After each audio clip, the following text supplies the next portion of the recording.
Et comment ça va vous? Aujourd'hui on se retrouve pour une nouvelle vidéo, j'espère que vous allez bien. C'est une vidéo que vous m'avez demandé plusieurs fois, des anecdotes de mes voyages. J'avais dit que j'allais faire une vidéo où je raconte mes anecdotes de voyage. J'en ai choisi 4 à vous raconter aujourd'hui et on commence tout de suite avec la première.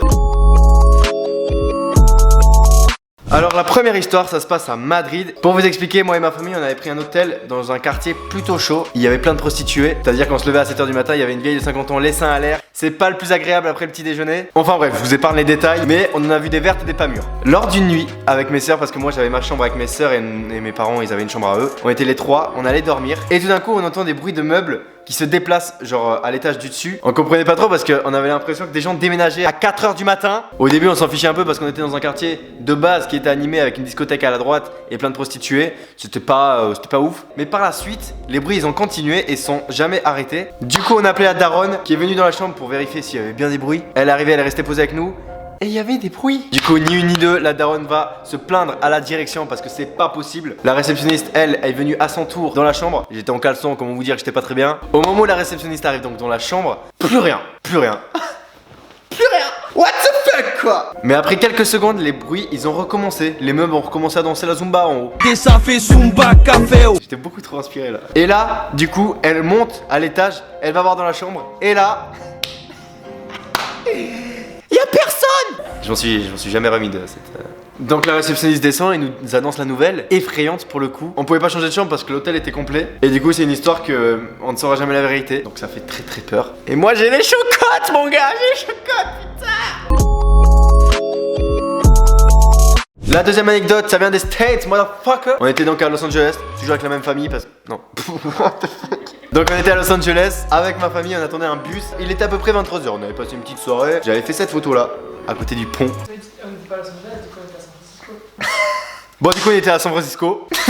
Et là on voit un Coréen venu de nulle part qui commence un peu à nous regarder tu vois. Vous connaissez, j'avais 14 ans, je me suis fait des films. Et tout d'un coup, le mec en question se lance, s'approche de moi et de ma famille et nous dit que nous sommes une très belle famille. Donc en anglais. Ok, je comprends tout évidemment. Et je lui réponds en anglais.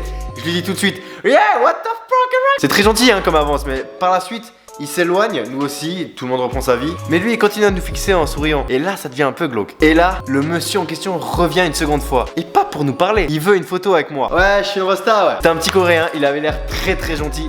Donc évidemment que j'ai accepté. Et de toute façon j'avais 14 ans, j'allais rien faire. Donc je prends la photo avec lui que je n'ai jamais retrouvée. Donc le gars c'est un Coréen, il me prend en photo. Je ne sais pas ce qu'il a fait de ses photos. J'imagine que j'ai fini dans un catalogue où je ne suis pas consentant du tout. Tu sais ces albums photos à la famille. À ce moment-là, la photo a été faite et il repart en arrière. Là, on reprend chacun nos vies et on se dit c'est bon, le gars il a eu ce qu'il voulait, il voulait une photo avec moi, c'est bon. Mais non! Il revient et veut faire une photo avec ma famille cette fois-ci. Et nous, on était aux États-Unis, on kiffait, donc on a accepté. Du coup, moi et ma famille, on fait la photo, le mec part et c'est tout. On ne saura pas où on finit ces photos quoi. C'est une anecdote un peu chelou, mais au fond elle est drôle et tout s'est bien passé et tout le monde était content.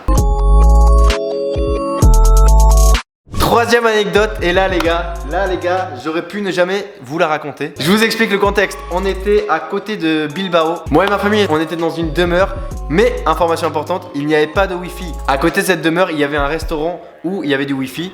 Du coup, le soir, moi et mes sœurs, on allait proche de ce restaurant, donc pour pouvoir utiliser internet. Et un soir, tout ne s'est pas passé comme prévu, je n'étais qu'avec ma plus grande sœur et on était sortis que les deux pour capter le wifi. Je me rappelle plus très bien, mais je sais qu'il y avait un bail avec, fallait prendre une clé pour pouvoir re-rentrer, etc. C'était un peu galère.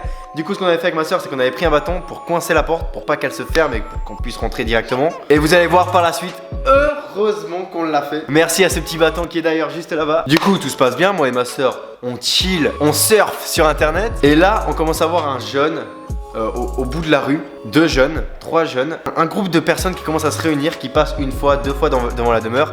Au début, tout était normal. Et là, ils sont 6.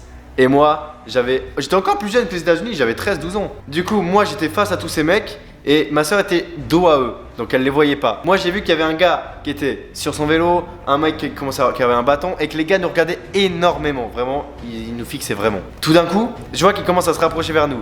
Et là mon gars, du coup ni une ni deux, je dis à ma soeur, bon viens, il faut qu'on rentre et tout. Ma soeur, elle coopère. Elle est pas au courant. Elle a rien vu depuis le début. Elle voit rien. Elle est juste comme ça, tranquille, chill. Je dis à ma soeur qu'il faut un peu se dépêcher. Donc moi je marche un peu vite et tout. Et elle comprend pas trop. Et les gars se dépêchent à leur tour. Donc là je commence vraiment à paniquer. Et je dis vraiment à ma soeur de se dépêcher. Plus on se rapprochait de la porte, plus le pas s'accélérait et à un moment on s'est presque mis à courir et eux aussi. Au moment où on atteint la porte donc, on rentre vite. Heureusement qu'il y avait le bâton parce que sinon on aurait dû attendre que ma mère descende nous ouvrir et là on aurait été fini. Donc on passe le pas de la porte et là, pile au moment où on rentre, au moment où on ferme la porte, le gars avec le bâton tape sur la porte et donc on ne saura jamais ce qu'ils ont voulu nous faire ni pourquoi. En fait, qu'est-ce qui s'est passé? Soit ils voulaient juste nous faire peur parce qu'ils ont vu qu'on était des touristes, soit ils voulaient voler nos téléphones. Donc voilà, encore une histoire un peu folle qui nous arrive en voyage et on passe tout de suite à la dernière et là c'est la meilleure anecdote.